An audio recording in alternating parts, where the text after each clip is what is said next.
understanding meta tags. I want to talk a bit about the section of a web page that the search engines see. These are known as the meta tags.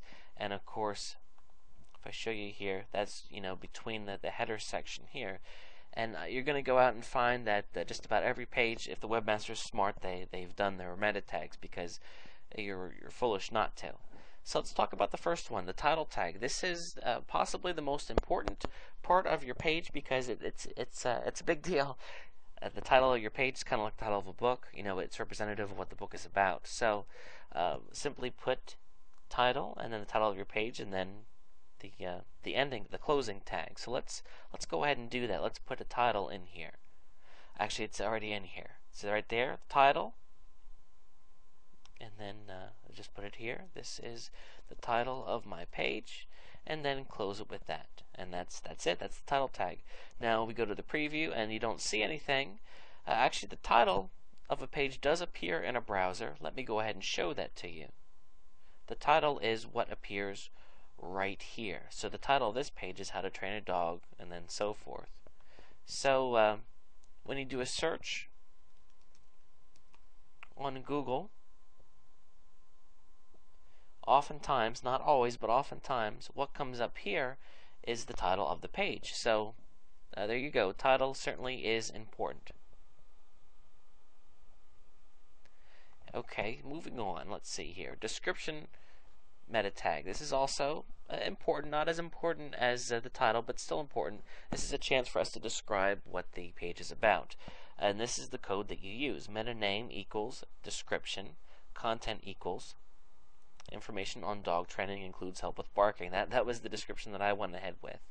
So what I would do is I would just take that, copy it, and then paste it right into my page, which could be, I could have it be right here. Keywords meta tag. This is also another chance for us to tell the search engines the keywords that are important in this page. Oftentimes, if you're trying to rank for a keyword phrase, you certainly want to make sure that you put them in here. The coding, again, is just meta name equals keywords, content equals dog training tips, dog training information, and whatever else is relevant.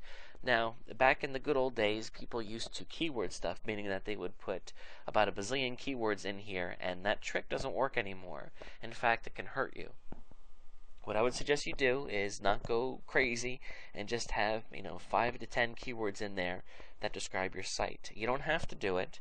Some people even say it doesn't really count that much anymore. So that's something that I guess you could argue with people about. But I do it because I think that it's not going to hurt as long as you don't overdo it. Okay, the robots meta tag is also something that you see a lot of. Basically, what this does is it's used to tell a page if you don't want the search engines to index your page. So let's say, for example, that you have a page that's private that you don't want the search engines to be pulling up. You would create this tag here.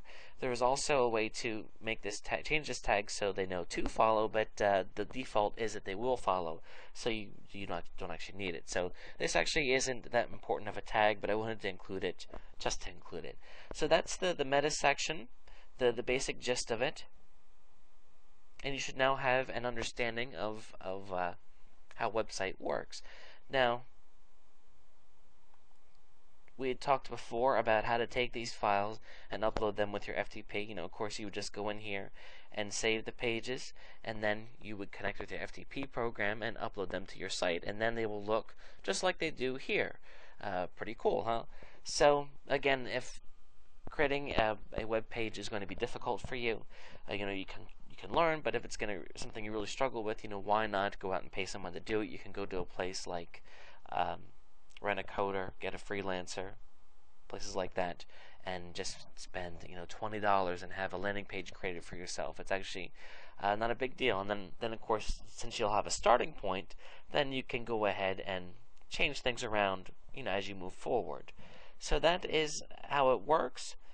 I hope that it makes sense, and I hope that it encourages you to go out and learn more about how to code HTML. It's really not that difficult.